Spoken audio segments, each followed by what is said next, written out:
There's some big news to go over today as the Los Angeles Lakers have made multiple moves, and as Rob Pelinka continues to be active this offseason, they have made a couple of interesting signings. But not only that, we have a very encouraging update surrounding one Lakers wing that has fans fired up. We'll break all it down in this episode, folks. But before we get into it all, if you're part of the percentage, you aren't subscribed to the channel, this is the place to be for daily Lakers content. Your guys' support, of course, has been fantastic. So make sure to hit the subscribe button. You guys have been beasts. Okechi, a lot to go over today, and Pelinka's had a very interesting offseason. It started off not too aggressive, not too active. Marcus Smart has been signed. DeAndre Ayton has been signed lately, and he continues to make some moves here, this time in the form of a couple of players that we saw briefly, have mentioned briefly, and let's dive right into it. So they have made some signings official here. They have signed RJ Davis, Eric Dixon, and Arthur Kaluma, and another guy as well. The team announced all are signed to Exhibit 10 deals. So we're going to cover these moves a little bit here. And okay, I talked about it on a video I made a little bit, of course, throughout Summer League and things like that. There's a couple of interesting names here we'll dive into, specifically RJ Davis and Eric Dixon,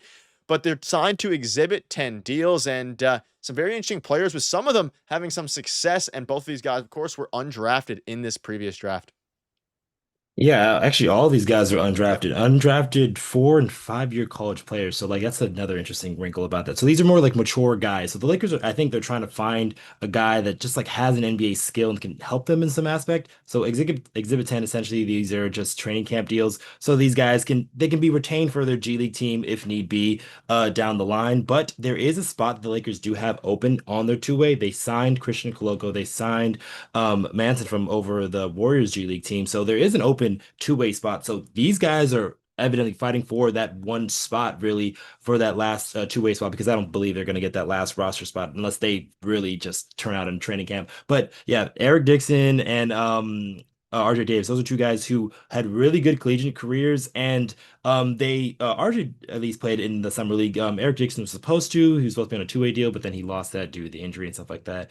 And then Arthur and Marcelonis, I believe Yeah, I'm I saying think his so. name right. It's a very long tough, but he had a father back in the league, so he does have some cachet. So he has been around basketball for a number of years and stuff like that. So, and he's one of those like high IQ guys. So I feel like he could be more the favorite, even though he didn't play in the summer league. But he is a guy that I know the Lakers really value high IQ players over more, say, a fit, or say if it's like somebody with athleticism like Kumar has, or even a scoring threat like RJ Davis or Eric Dixon. So out of all of those guys, I do believe only one of those guys can possibly make that two-way contract. But I don't know that this summer has been pretty interesting. So what do you say, Nick, Yeah, I mean, about these you guys? mentioned it. The fact that a spot is open on the two-way, that's what makes this more interesting. Usually with the 10 Exhibit 10 guys, like if you didn't have a spot open, if they hadn't got rid of Trey Jemison, it wouldn't have been as intriguing. Let's look at some of their stats. Let's start with RJ Davis here. Of course, spent 5 years at North Carolina. He had a very, very good year the year before last. You could see all the accolades there on the right, finishing with 21 points a game, smaller guard. But last season, in his final year, 17 points, 3 rebounds, 3 assists. So again, these will be for two-way deals. However, honestly, after seeing what Jordan Goodwin did last year on the two-way contract and things like that, like these players can make impacts, especially guys who aren't necessarily young. Like they aren't as young as a lot of the rookies. Cooper Flag, of course, all the young guys, but he is very capable of making some sort of NBA team and an impact going forward. And of course, you look at Dixon. He was coming off of, in a bit of a different way, in Villanova, his best year by far of his collegiate career, putting up 23.3 points a game. So I think there's some room here for one of these guys. Of course, on the two-way, you mentioned some of the other players and the way this team factors in. Like, they're not going to use any of these guys as a regular NBA or anything Mhm. like that. However, it does open up a two-way where, let's be honest here, the Lakers bench is not great right now. It's not deep at all. So I'm open to seeing whatever they can find. Obviously, I want them to make another trade to get a defensive wing, and whether you guys are on that side of the spectrum or not is fine. I don't mind high upside signings like this, or rather low risk signings. Like there's no risk in either of these, especially for players, both of which at some point in their career have averaged 20 or more points a game in college on decent teams. Although, went undrafted, there's been a handful of undrafted players who have made impacts at the NBA level. One already on our team with Austin Reaves. Yep. Like, look at him. Like he was a two-way player, and then he eventually made his way to a regular contract. So the players like this pop up all the time. So it's very important for the Lakers to do their due diligence and really find these guys. Even Quincy Alexander, we even talked about him from last season as well. Yeah, and ultimately at the end of the day, let us know down below who you're most excited about. Will these ultimately make a huge impact? Maybe not, but there is the chance they are. So we're going to keep you up to date every step away. But I want to dive into a few other things now. I'm going to start with Jared Vanderbilt. And you look at the team and the way that it's built, and there hasn't been really any conversation about Jared Vanderbilt. I've been on record on the channel talking about how I want them to add another wing. Like, to me, I don't know how you feel about it. Like, Andrew Wiggins, perfect fit for me at this moment if they can get him in to get another defensive guy in there. But regardless of that, their bench right now is interesting. Like, Jake LaRavia is very good. Marcus, at least I think he's going to be very good. Marcus Smart, very solid if he's on the bench. Jared Vanderbilt hasn't been spoken a lot, but Mark Stein came out recently and said that he's hearing Jared Vanderbilt is healthier now than he was at any point last season, which will naturally spark hope that the versatile forward seems like an offseason addition himself when training camp opens up in late September. I want to hear your thoughts on this right now, because obviously they're more privy to information than, the front office is than we are.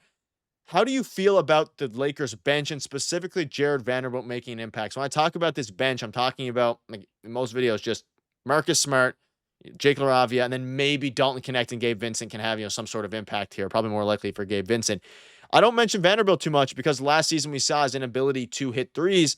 How do you feel like following this report that he's healthier than ever? Yeah, I've been seeing some clips from Vando. Like he's also been posting stuff on his own IG saying that he's finally getting back to work. And like that is a big point because these past couple of seasons he has been rehabbing and these are from foot injury. So it's like stuff that he really can do on the court. So he can maybe like weight lift and maybe lift some weights, but he can't play basketball, which is the big thing. And so he has been able to improve these past couple of seasons. And contrary to most of the fans, really, I'm actually a big Vando fan because initially when he was traded here, he was the second he was put into that starting lineup with D'Angelo Russell and Austin Reaves. That's where we really saw him flourish because they had all these other offensive players kind of doing their own thing, and then they had him being that main defensive guy. And he can defend down, so he can defend a lot of point guards. Saw him guarding Steph Curry and John Morant in the playoffs. So this guy can really defend at a very high level. It's just his offensive game has to come to really just come to bat, really, Yep. because it's just been so lagging behind. And there's some things that I think he can do. Like he has the ability to rebound the basketball, really be a good offensive rebounder. I've seen him be a very good cutter at times, be a good passer, like a connecting passer. Not really a guy that's going to initiate your offense, but like is the next pass. So like he's a guy that can make the right next pass. I've seen him throw lobs. So there's a lot of skills that Jared Vanderbilt has. And only if there's a way he can really find it and make those skills better, like this offseason, hopefully, then he can probably produce that offensive value that we've really been lacking from a guy like Jared Vanderbilt. But that defensive talent that he has, it's real. And I do think if he gets a healthy season, he can be probably a name that we talk about as an all defensive player. That's how highly I think of him. Yeah, and I'm very curious to see next season, now that, JJ Redick's had a full year in the NBA's coach, to see what he does with the bench, how he deploys it, because they have some interesting players now